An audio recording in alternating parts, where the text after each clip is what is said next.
you? SC, where are you? All right. All my people, give yourselves a round of applause for being here today.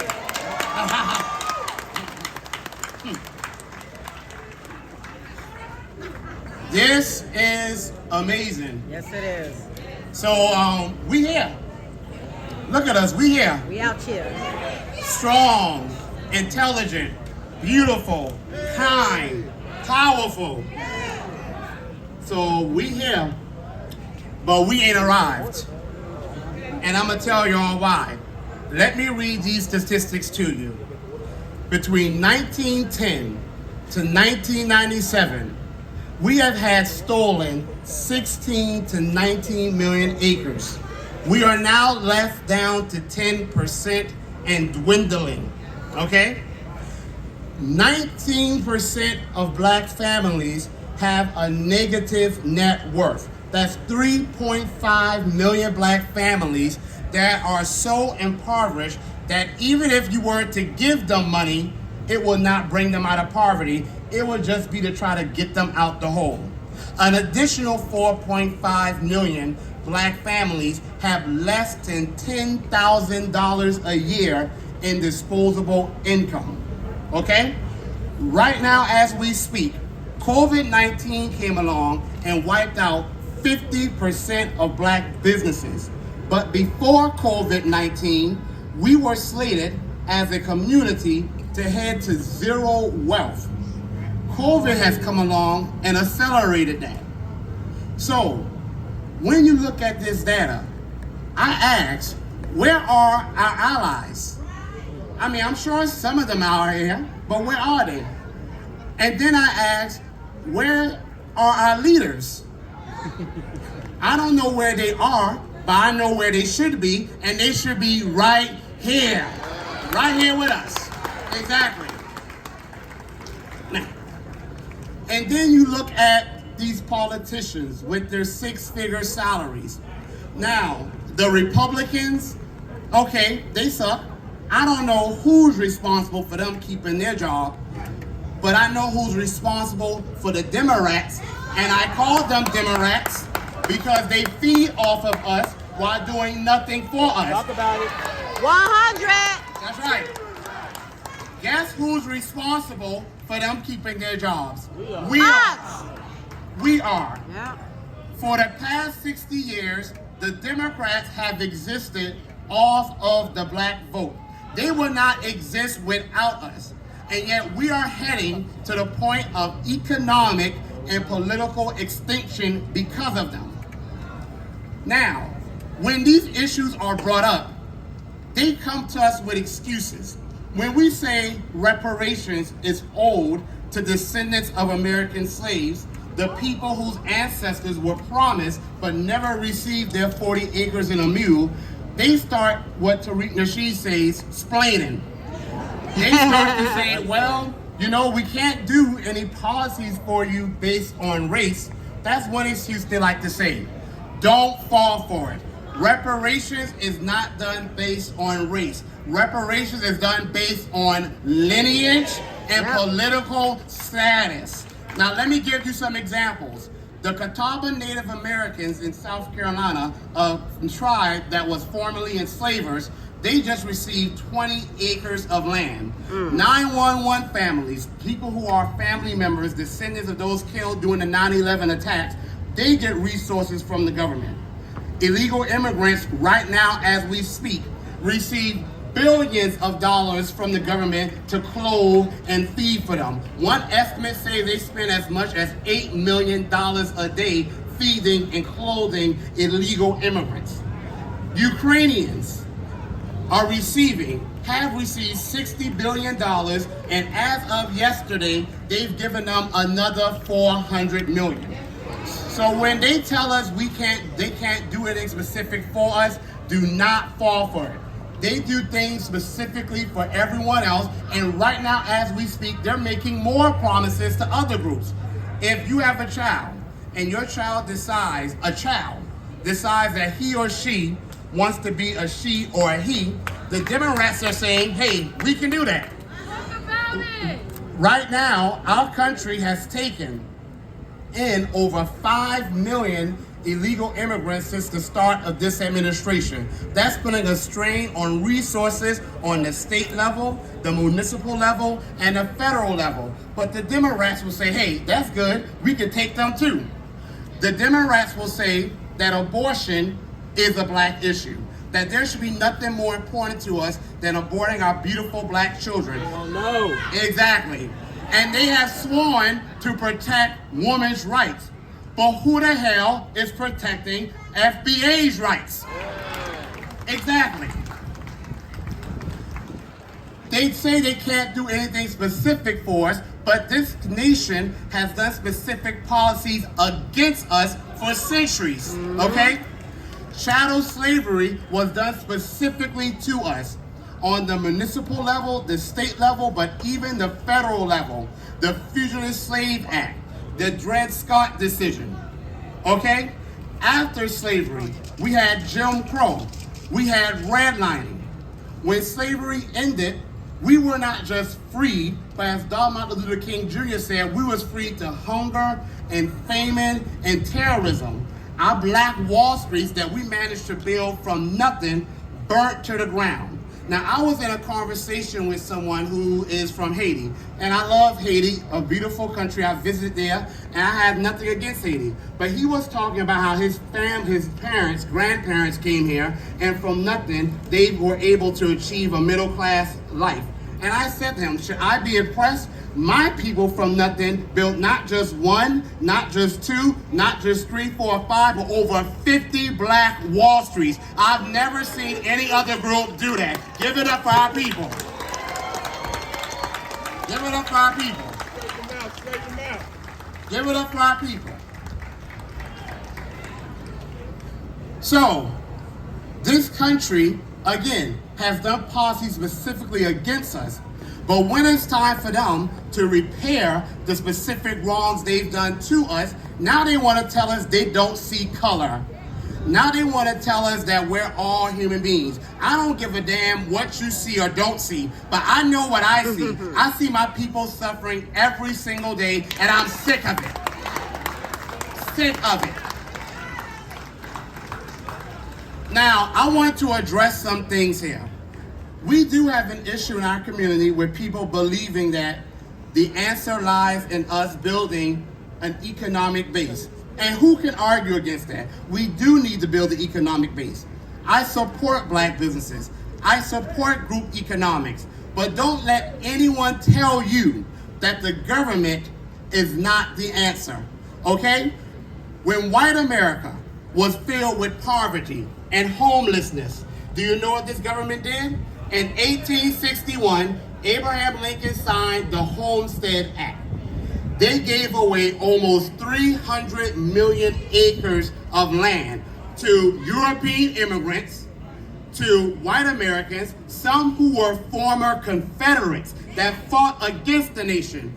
They gave them land while giving black Americans nothing but poverty, okay? $10 trillion given primarily to white Americans. When World War I ended and millions of veterans returned from overseas, there were plenty of white veterans that were impoverished and on the streets. When World War II started, the president at that time, Roosevelt, said, we cannot have a repeat of that. So do you know what they did?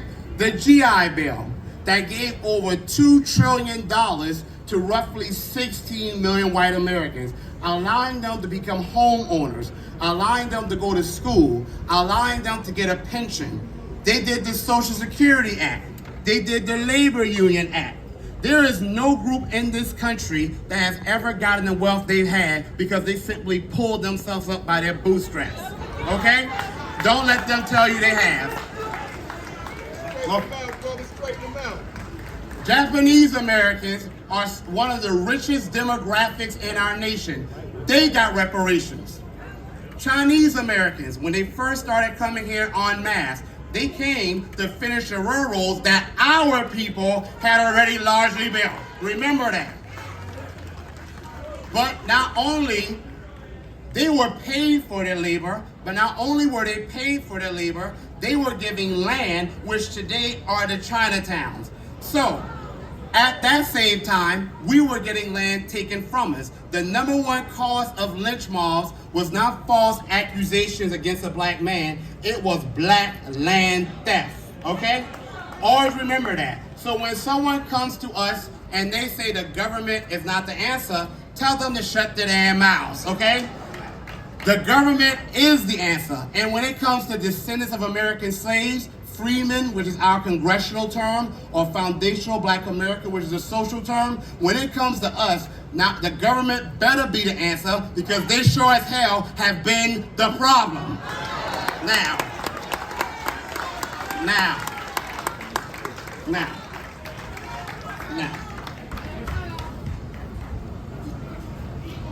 Talk that talk, Marcel. Now, we cannot and we will not accept any excuses from any politician. The Democrats will have you believe that if you vote for the Republicans, because I'm not a fan of either one, that our hope of reparations is never going to happen. Well, I say for the past 60 years, we've been voting for the Democrats. Y'all seen reparations happen yet? No. Okay. The answer is not to feel enslaved to any party. The answer is not to feel beholden to any party. No. The answer is to feel beholden to Right. policy. Okay?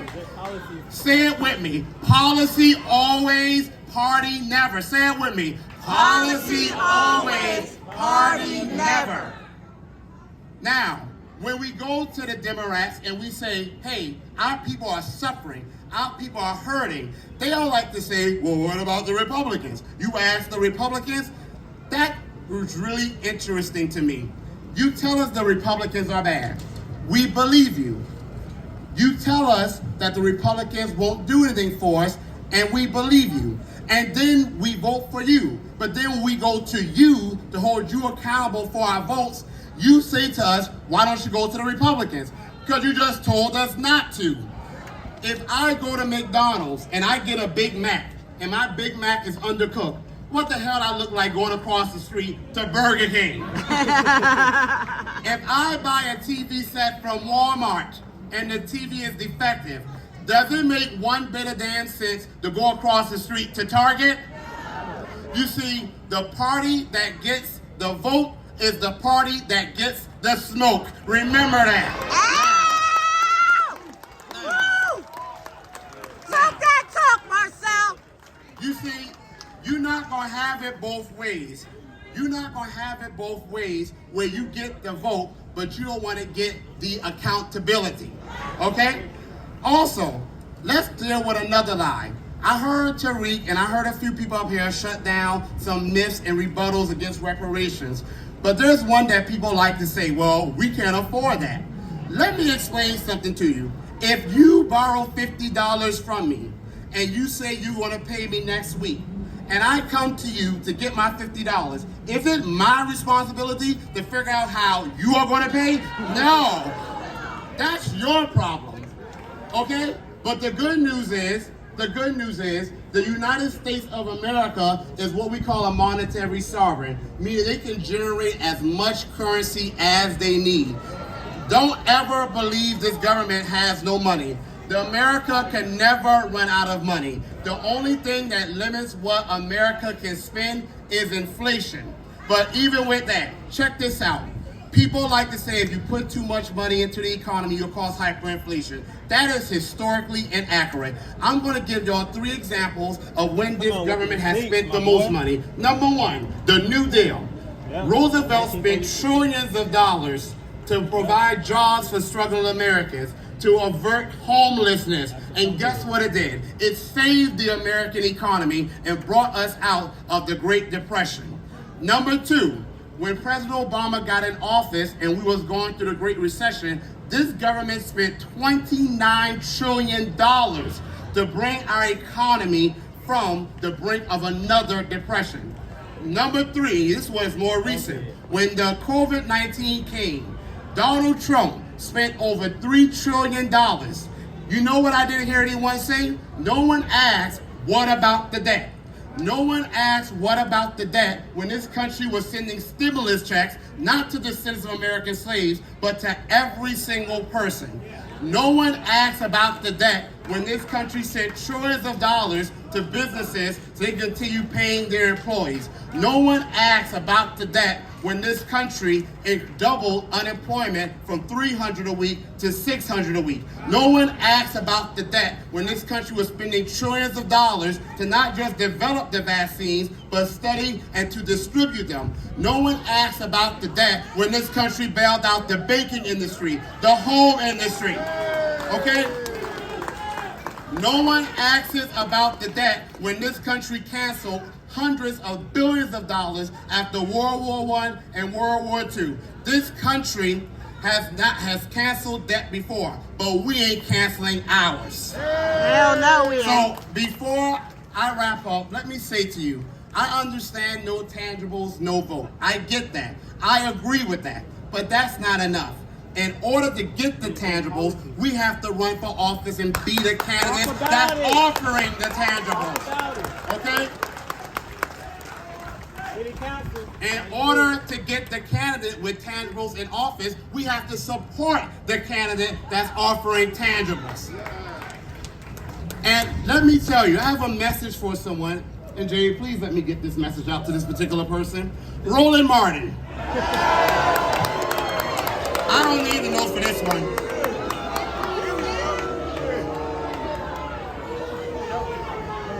Straight now, brother, straight now. That boule boy. Roland Martin, Bakari Sellers, Torre, all of them. They like to speak condescendingly to us when we say we deserve lineage-based reparations and policies. They like to say, y'all don't know how the government works. I say to them, we don't need to know how the government works in order to see that it ain't working for us, okay? The second person, Tommy Tuberville, a senator from Alabama who said that criminals want reparations. Excuse me, criminals? The only criminal is a government that owes money and inheritance to its citizens and refuses to pay. And you're the criminal for running on a platform that supports it. Last but not least, Hillary Fordwich, a commentator for the British family. When Don Lemon, who sat there like a coward, asked her about reparations, she said to him that we need to start with Africa. Hold on, Africa? If you want us to start with Africa, then those of us who are African ancestry, you would have left us in Africa, okay? The moment you bought captive slaves from the continent of Africa, you took on the debt. It ain't the continent of Africa that received over 50,000 inventions between 1870 and 1940. It ain't the continent of Africa that when slavery ended, received over $42 trillion from black labor. It ain't the continent of Africa that poisoned our women, raped our people, fed our babies to alligators, imported our drugs into our community. It ain't the continent of Africa that we can go to Africa, we can go to Europe, but it ain't the continent of Africa to whom we belong. We already have a nation, and we're going to start right damn here, okay? It is this country. It is this country that owes us. It is this country that enslaved us. It is this country that has benefited from us. And damn it, it's this country that's going to pay.